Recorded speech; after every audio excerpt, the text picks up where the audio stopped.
So we go to Missouri, we win the game, but it came with a price. The Alabama State Hornets are now 3-0 on the season, and also we are ranked number 2 in the country, and that's definitely going to help us if we went on the road and beat the number 9 team in the country. And Justin Frankie Beverly and Mays balled out. He was running over everybody. Meanwhile, up there in Corvallis, Oregon, the Oregon State Beavers defeat the Southern Jaguars 26-10, and it looks like Oregon State was just consistent throughout the game.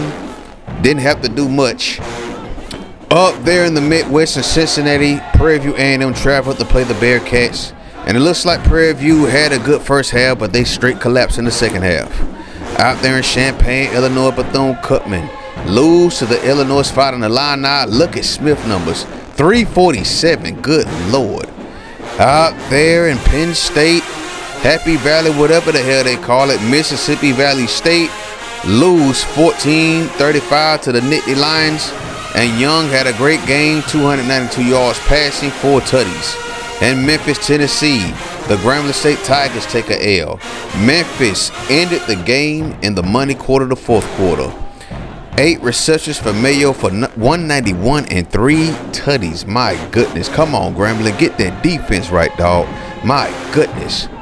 Houston, Texas is the scene for this game. San Jose State Spartans, Texas Southern Tigers, and Texas Southern take the win in a close one. And I'm assuming Carter made a game-winning field goal.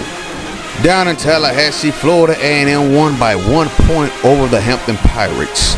And Florida A&M had to score a touchdown in each of the last 3 quarters to get over that hump. Out there in Waco, Texas, Arkansas Pine Bluff lose by 3 to the Baylor Bears. Man, the game went to overtime. Baylor scored a field goal to win the game.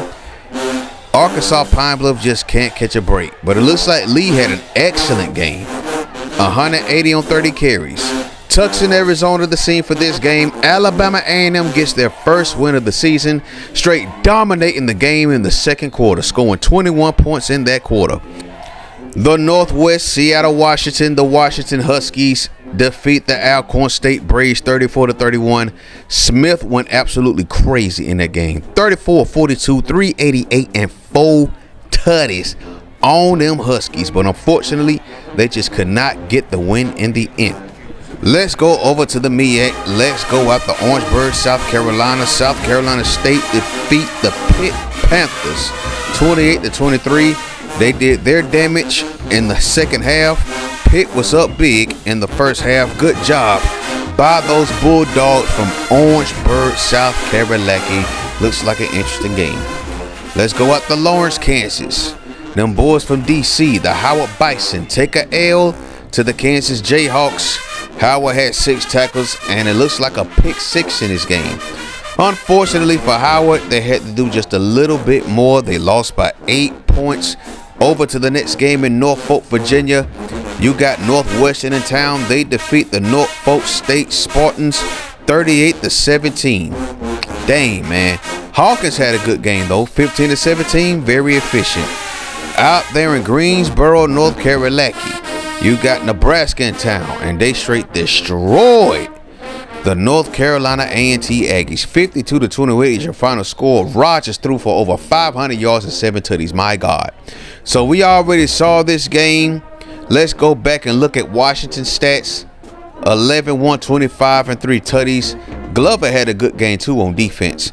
Let's go to Nashville. South Carolina's in town, and they defeat the Tennessee State Tigers, giving them their first L of the season.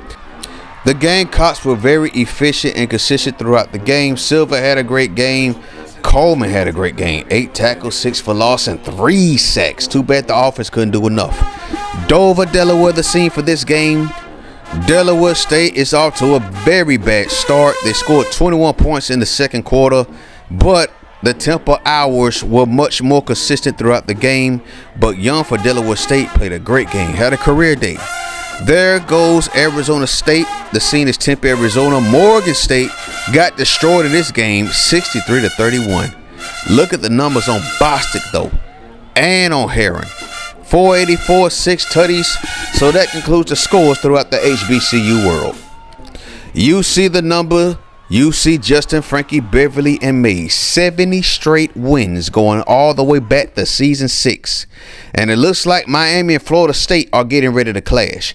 But here goes the Heisman watch list. So there goes Justin, Frankie, Beverly, Mays in first place. Courtney Johnson from Miami in second place. From Ohio State, you got Michael Tereshinski, the running back. He went down one spot. Dang. Craig Slaughter, no relation to Sam Sergeant Slaughter, fourth place. Cliff Fitzpatrick, aka or Cliff Fitzgerald, in fifth place. This is a surprise. We thought Ruben Studdard-Smith was going to come in and run things. So then Justin, Frankie, Beverly Mays is named Offensive Player of the Week in the SWAC, and rightfully so for his stellar performance versus the Mizzou Tigers. 25 carries, 222 yards, and 4 tutties. Justin Andrews with the Cats up there in Huntsville takes Defensive Player of the Week, 8 tackles, 4 for loss, 2 tackles, and a forced fumble. Magic City Classic rivals have won Offensive and Defensive Players of the Week in the SWAC. Excellent job to the homies. Meanwhile, over there at the MEAC, Aaron Bosick is being recognized for his performance against Arizona State, despite the fact that the Morgan State Bears lost. Look at that, 26 carries, 144, 2 tutties, another touchdown receiving, 82 more yards receiving on 2 receptions. Chris Williams from Howard, 6 tackles and a pick 6. The right outside linebacker had a pretty good game versus the Kansas Jayhawks. But unfortunately, we got some more sad, shocking breaking news. The injury list is piling up for those Alabama State Hornets as we get ready to go in the SWAC play. So, for at least the next 2 months, we will be playing without our starting defensive tackles. First one that got injured was Ron Parker, and then Matt Stevens went down on this play right here. We tried to get the sack right there. He tried to tackle him before he got the pass off, and Matt Stevens pulled something, man. So here are the diagnostics for those players. So as you see, Ron Parker, he's going to be out with a broken collarbone. Matt Stevens is also out with a broken collarbone. Stevens must have caught the worst of it because he's going to be out for at least 8 weeks. Ron Parker will be back in 6 weeks. They'll be back before the season is over, but my goodness, man. We might be struggling with the run now. You see Gerard Green, he's going to be out for at least 3 more weeks with that torn shoulder muscle. But that broken collarbone situation for both of my players on the defensive line, that's going to change a lot of stuff, man. And it's very, very sad because our defense is very stout. But now we got to go the majority of the season without both of our starting defensive tackles. So in this game, we straight dominated on defense, held them to under 200 total yards. But look at the rushing yards. They only had 26 yards rushing on 15 carries, while we ran for 241 on 38 carries, man. We only completed 9 passes, but we got to get better on offense. Look at this. So Ricky Bruce Lee in his first start had 2 tutties and 2 INTs, and he got sacked 5 times. Did even complete 50% of his passes. That's sad. Justin, Frankie, Beverly, and Mays carried us on offense, over 200 yards rushing, 4 tutties. Of course, you know he was named SWAC Player of the Week on offense. Our running game overall looked pretty good, but we want to get Stone Cold Steve Austin Mason going. We want to get Wesley Pipes Dunbar going. Even Sam Sergeant Slaughter, get him going just a little bit. But right now, we got to make the run game the strength because the wide receivers still disappointing. And then on top of that, but let's be fair, Bryant Cook had his best game of the season so far. Had his first 100-yard game, I believe, of his career, and 1 touchdown. Jason Parks, the true freshman, 6'9", 190. We will have more information about him later. Ruben Studdard-Smith had an okay game. He made some critical catches. Cliff Fitzpatrick only caught 1 ball, and of course, as a unit, we had 4 drops. We allowed 3 sacks? Take that back, 5 sacks. But Russell didn't have a good game, and neither did Parquette. Parquette was absolutely terrible in this game. 6'8", 347, former freshman All-American, but he was putrid in this game. Our defense balled out. Remember, Mizzou only scored 1 time on offense. The other 3 tutties came on special teams. Well, they had 2 kick returns on special teams, and then they had a pick 6. If not for all that, you take away those points, we beat them by more than 5 possessions. But unfortunately, it's not how things go all the time. But it's cool. We still got the W. Our defense was getting turnovers, interceptions, forcing fumbles, and getting to the quarterback and sacking them. And what more can you ask for from a defense, man? I love this defense.